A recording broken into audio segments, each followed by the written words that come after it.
Hello, everybody. My name is Kaylie Butler, and I am so thankful to be speaking with you all today through the L3 Leadership Conference. Today, I'm going to talk about the lessons of leadership, specifically the lessons that I've learned over this past year as a student leader.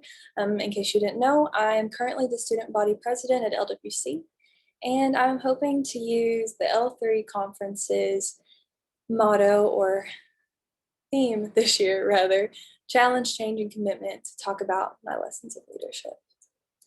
So going into this year, there were several challenges, as you can imagine. We had the coronavirus pandemic, we had racial injustice, and because of the two of them, we had mental health issues. So with the coronavirus pandemic, we have to worry about physical safety and making sure that students are safe, faculty are safe, the community is safe, and on top of that, we had racial injustice. And so we had to make sure that every student on this campus felt safe and felt loved and felt cared about. And they felt like they were home because that's part of our motto as LWC, right? Lindsay Wilson is family. And when you're with family, you feel like you're at home. And we don't want anybody at LWC to feel any less than anyone else.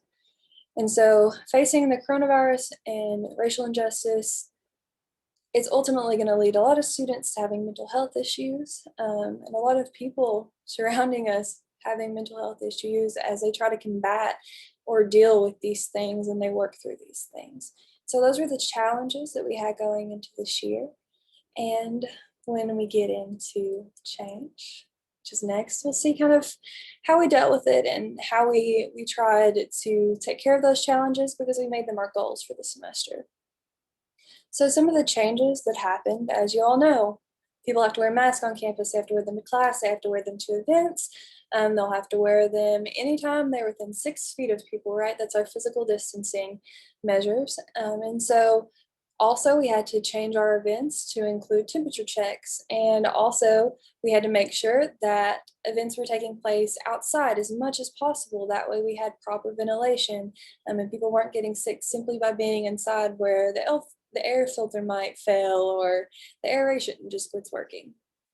And so taking those steps and being very intentional in how we approach the pandemic to make sure that people are safe, but they're also having fun and they feel included. And you can see that through a lot of our events this semester. And I'll talk a little bit more about that later as we go through commitment. Also, another big challenge is the very busy schedules that we have had. I'm sure many of you all watching are probably active in a lot of clubs, you're probably active in a lot of sports on campus, or maybe you have to travel, you're also working. Everybody has such a busy life and busy times ahead of us right now. And so dealing with that and making sure that we are choosing the correct times for students, that they can attend these events, and that includes both educational and fun events, and making sure it fits their schedule has also been a very big challenge and a big change for us to contend with.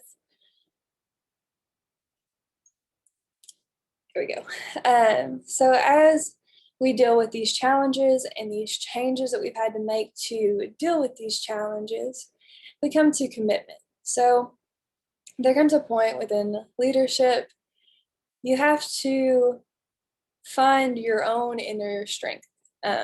You have to find the things that are important to you. And so going into this year as student body president and as a cabinet member, I truly wanted us to capture the essence. And that kind of became my thing for the whole year, is capturing the essence. How can we make sure students are understanding that we are still here for them? It might not look the same, but we're still here for them in the exact same way. We're capturing the essence of what we used to do and what we used to do for them.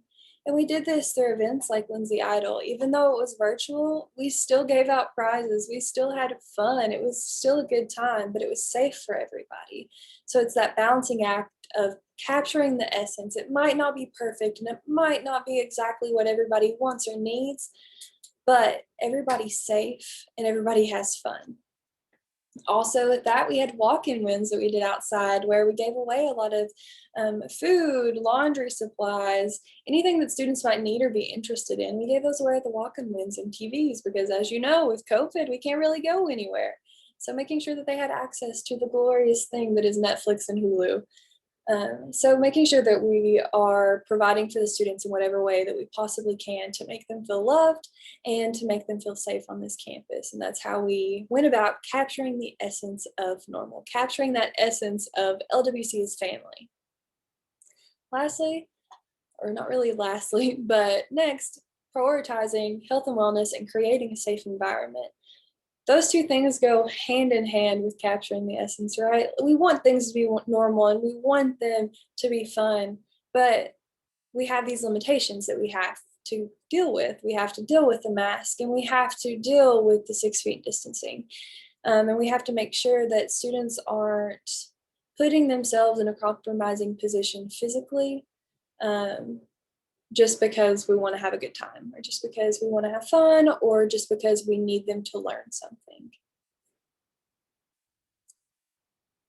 With all these challenges, with all these changes, and learning what was important and how we needed to stay committed to the goals of LWC and committed to ourselves as leaders, we learned a lot of lessons along the way. And by we, I mean the cabinet and myself.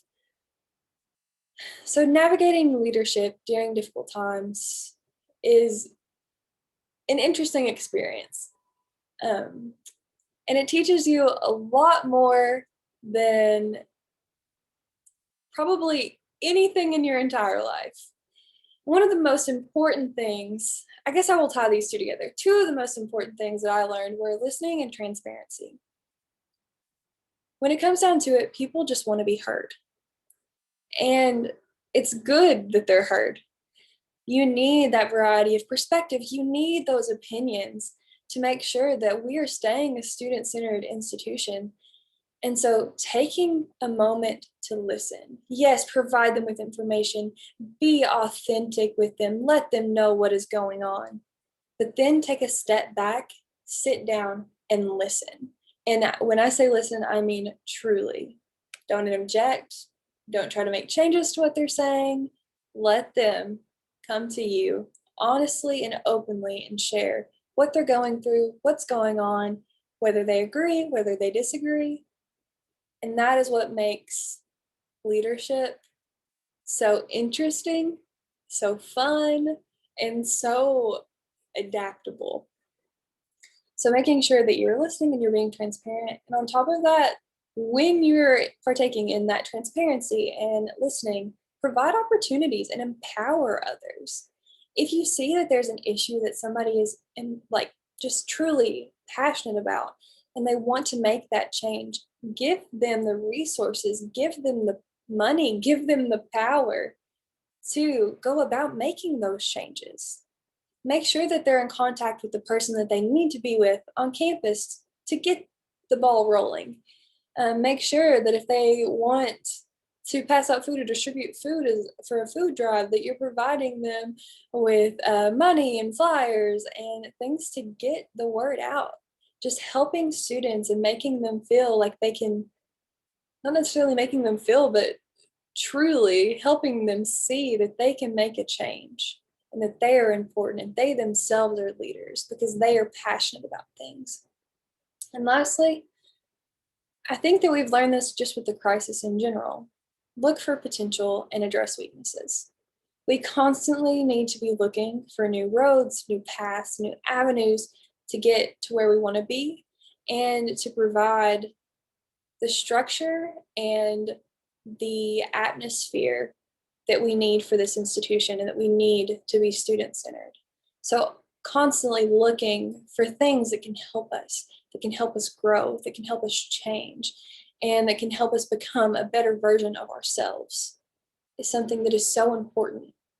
And part of that is being able to address your weaknesses, being able to see where you might have fallen, where you might have gone wrong, and making sure that you're taking active steps to address those, to change them. And hopefully make yourself into a better leader, make your organization into a better version of itself, and to help those around you. Because nobody goes into a leadership position for themselves. And if they are, they're in it for the wrong reason. If you're in a leadership position, it needs to be to help others. It needs to be for the sake of others. And so taking that time to focus on yourself so that you're helping others is so, so important, because you don't want that to be your ultimate downfall. To conclude, leaders and leadership should never be stagnant. That is the biggest takeaway, and that is the biggest lesson that I believe anybody can teach you or that you can learn when it comes to leadership. Through the coronavirus pandemic, through racial injustice, through mental health issues, through everything that has happened this semester, it is so important that leaders be adaptable and that they be willing to confront, challenge, and stay committed to change. I know it may seem daunting and that we often view change as this negative thing, but truly the world is changing all around us all the time. And so it is so important as leaders that we take that opportunity to grow, that we take that opportunity to learn, and that we take our knowledge and our experiences and we use them to better the lives of those around us. So leaders and leadership should never be stagnant. And if that is the only thing you remember from this presentation, I'll be a happy woman. Thank you all for listening to me today. I wanted to keep it short, and I hope that you all learned something and that you all have a wonderful week, and that you take a moment this week or today, even right after this presentation, to sit down, breathe, feed into yourself, learn something new, and apply it to your life and to the lives of others. Thank you.